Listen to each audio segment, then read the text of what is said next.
আজকে দেখা যাক ইব্রাহিম ভাই কি খাওয়াবে আমাদের। কি খাওয়াচ্ছেন ভাই? এটা চিংড়ি মাছের চপ। চপ, চিংড়ি মাছের চপ। চিংড়ি মাছ ব্লেন্ডার করে এর ভিতর কি দিয়েছেন? আর বেসন ডাল। বেসন, ডাল আর মরিচ, পেঁয়াজ। দেখা যাক আসলে কেমন হয়। বেশি মোটা দিচ্ছেন না? মোটা তেলে দিয়ে ভিতরে হবে পারফেক্ট।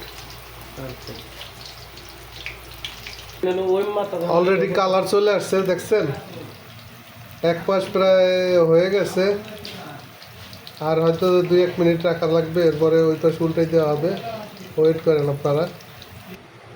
কালারটা কেমন হয়েছে জানাবেন। অলরেডি হয়ে গেছে চিংড়ির চপ। হ্যাঁ, চিংড়ির চপ।